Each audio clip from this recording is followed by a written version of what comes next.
வணக்கம். வடலியில் காலை நேர பிரதான செய்திகள். முதலில் தலைப்புச் செய்திகள். இலங்கை உட்பட பல நாடுகளுக்கு அறிவித்த வரிகளை இடைநிறுத்திய ட்ரம்ப். பட்டளந்த ஆணைக்குழு தொடர்பில் இன்று நாடாளுமன்றத்தில் விவாதம். யாழ்ப்பாணத்தில் 35 வருடங்களின் பின்னர் திறக்கப்பட்ட வீதி, விதிக்கப்பட்ட கடுமையான நிபந்தனைகள். மாவை கந்தனின் கும்பாபிஷேக கிரியை வழிபாடுகளில் கலந்து நாடு திரும்பிய இந்திய தர்மபுரம் ஆதீனம். அமெரிக்காவில் இருந்து இறக்குமதி செய்யப்படும் பொருட்களுக்கு 84% வரி விதித்தது சீனா. தொடர்பான விரிவான செய்திகள். இலங்கை உட்பட பல நாடுகள் மீது அமெரிக்க ஜனாதிபதி டொனால்ட் ட்ரம்ப் அறிவித்த வரிகள் உடனடியாக அமலுக்கு வரும் வகையில் 90 நாட்களுக்கு நிறுத்தி வைக்கப்பட்டுள்ளது. இருப்பினும் சீனாவிற்கு எதிராக வரிகள் 125% அதிகரிக்கப்பட்டுள்ளன. சீன இறக்குமதிகள் மீது அமெரிக்கா முதல் 104% வரி விதித்துள்ளது. இதற்கு பதிலளிக்கும் விதமாக சீன நிதி அமைச்சகம் அமெரிக்க இறக்குமதிகளுக்கு 84% வரி விதிக்கப் போவதாக அறிவித்துள்ளது. அதன்படி சீனாவின் முடிவுக்கு பதிலளிக்கும் விதமாக அமெரிக்கா மீண்டும் ஒரு முறை வரி விகிதத்தை அதிகரித்துள்ளது. இதனைத் தொடர்ந்து தற்போது அமெரிக்க சீன பொருட்களுக்கான வரியை 125% அதிகரித்துள்ளமையும் குறிப்பிடத்தக்கது. பட்டளந்த ஆணைக்குழு அறிக்கை தொடர்பில் இன்றைய தினம் நாடாளுமன்ற விவாதம் நடைபெறவுள்ளது. பட்டளந்த வீடமைப்பு திட்டத்தில் காணப்படும் சித்திரவதை முகாம் தொடர்பிலான விசாரணை ஆணைக்குழு மற்றும் அதன் அறிக்கை குறித்தும் விவாதம் நடத்தப்பட உள்ளது. இன்றைய தினம் முற்பகல் 11:30 மணியளவில் மாலை 5:30 வரையிலும் இந்த விவாதம் நடைபெறவுள்ளது. குறித்த விசாரணை ஆணைக்குழுவின் அறிக்கை கடந்த மார்ச் மாதம் 14ஆம் தேதி நாடாளுமன்றத்தில் சமர்ப்பிக்கப்பட்டுள்ளது. இந்த அறிக்கை குறித்த விவாதத்தின் 2ஆம் நாள் விவாதம் எதிர்வரும் மே மாதம் நடைபெறவுள்ளது. நாடாளுமன்ற பொதுச் செயலாளர் அலுவலகம் இந்த தகவலை வெளியிட்டுள்ளது. இந்த நிலையில் இன்றைய பாராளுமன்ற அமர்வுக்கு பின்னர் அடுத்த பாராளுமன்றம் அமர்வு மே மாதம் 8ஆம் தேதி இடம்பெறும் என்பதும் குறிப்பிடத்தக்கது. மாவட்டபுரம் ஸ்ரீ கந்தசுவாமி கோவில் கும்பாபிஷேகம் எதிர்வரும் 11ஆம் தேதி நடைபெறவுள்ள நிலையில் பூர்வாங்க கிரியைகள் ஆலயத்தில் நடைபெற்று வருகின்றன. பூர்வாங்க கிரியைகளிலும் பெரும் தொகையான பக்தர்கள் கலந்து கொண்டு முருகப்பெருமானின் நல்லருளை பெற்றுக்கொள்வதை காணக்கூடியதாக உள்ளது. வரலாற்று சிறப்புமிக்க மாவி கந்தனின் கும்பாபிஷேக பெருவிழாவை மக்கள் 3 தசாப்தத்திற்கு மேல் எதிர்பார்த்து காத்திருந்தனர். ஈழ தேசத்திலும் புலம்பெயர் தேசத்திலும் வாழுகின்ற பக்தர்கள் மாவை கந்தனின் அருளை வேண்டி செல்வதை காணக்கூடியதாக இருக்கின்றது.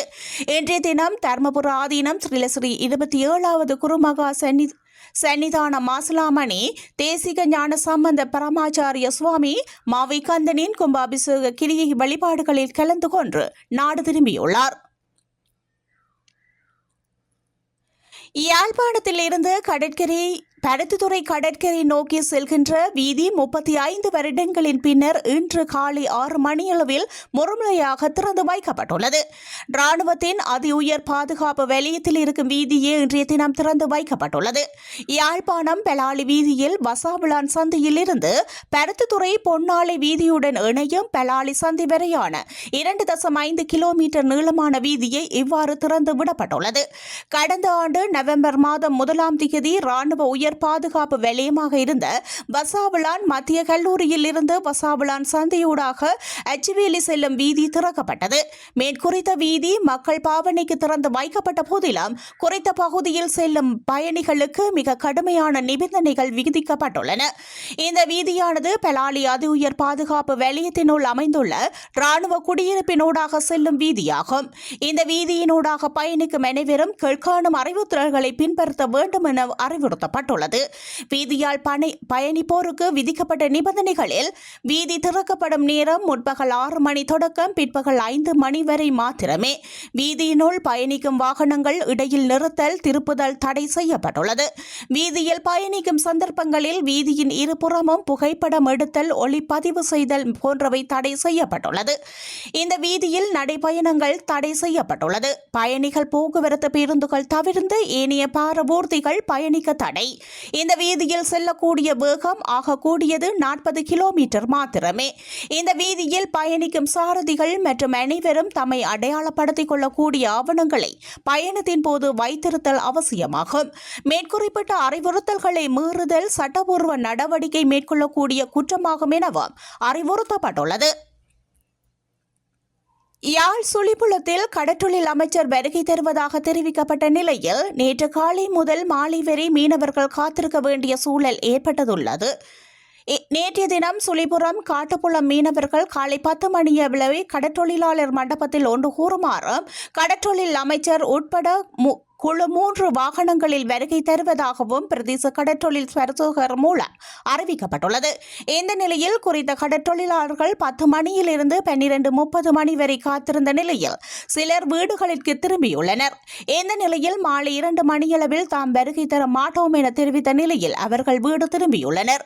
இதேவேளை சுழிபுரம் சவுக்கடி மீனவர்களையும் கடற்கரைக்கு வருகை தருமாறு கோரிய நிலையில் அமைச்சர் வருகை தராமையினால் கடற்றொழிலாளர்கள் ஏமாற்றத்துடன் தமது வீடுகளுக்கு திரும்பியுள்ளனர். இதேவேளை தற்பொழுது வெப்பநிலை தொடர்பில் எதிர்மறையான கருத்துக்கள் நிலவும் நிலையில் வயது முதிர்ந்த சில முதியவர்களுடன் நீண்ட நேரம் காத்திருந்து சென்றிருந்தனர். பல்வேறு சவால்களுக்கு மத்தியில் தமது வாழ்வியலை நடத்தி வரும் மீனவர்கள் மக்கள் பிரதிநிதி ஒருவருக்காக நீண்ட நேரம் காத்திருந்து தேர்தல் காலத்தில் கூட திரும்பியுள்ளனர். இனிவரும் காலங்களிலாவது பொறுப்பு வாய்ந்த மக்கள் பிரதிநிதிகளாக செயற்பார்களா எனவும் தேர்தல் காலங்களிலேயே வருகின்றதாக கூறிவிட்டு வருகை தராத அமைச்சர் எதிர்காலங்களிலாவது எவ்வாறு வருகை தருவார் என்பதில் என்ன நிச்சயம் இருக்கின்றது என பிரதேச மக்கள் கேள்வி எழுப்பியுள்ளனர். மன்னார் பொது சுகாதார வைத்திய அதிகாரி பிரிவில் சுகாதார சீர்கேடுகளுடன் இயங்கி வந்த 2 உணவகங்களுக்கு எதிராக நேற்றைய தினம் மன்னார் நகர சுகாதார வைத்திய அதிகாரி ஒருவர் வைத்தியர் ரூபன் லிம்பர்ட் தலைமையில் சட்ட நடவடிக்கைகள் மேற்கொள்ளப்பட்டுள்ளன. அவற்றில் ஒரு உணவகம் தற்காலிகமாக சீல் வைக்கப்பட்டு மூடப்பட்டுள்ளது. மன்னார் சுகாதார வைத்திய அதிகாரி பிரிவில் இருந்து கிடைக்கப்பெற்ற முறைப்பாட்டிற்கு அமைவாக மன்னார் உப்புக்குளம் பள்ளிமுனை பிரதான வீதியில் அமைந்துள்ள குறித்த 2 உணவகங்களுக்கும் நேற்றைய தினம் சென்ற மன்னார் பொது சுகாதார வைத்திய அதிகாரி தலைமையிலான குழுவினர் திடீர் சோதனை நடவடிக்கைகளை மேற்கொண்டனர். இதன்போது அப்பகுதியில் உள்ள ஒரு உணவகத்தில் குறித்த குழுவினர் திடீர் சோதனை நடவடிக்கைகளை மேற்கொண்ட போது குறித்த உணவகத்தில் கடமையாற்றியவர்கள் சுகாதார பரிசோதனைகள் சான்றிதழ் பெற்றுக் கொள்ளாமல் கடமையாற்றியமை, குளிர்சாத பெட்டியில் சுகாதாரமற்ற முறையில் உணவுப் பொருட்கள் சேகரித்து வைத்துள்ளமை, உணவுப் பொருட்களை சுகாதாரமின்றி பாதுகாப்பற்ற முறையில் தயாரித்தமை உள்ளிட்ட சில குறைபாடுகள் கண்டுபிடிக்கப்பட்டன.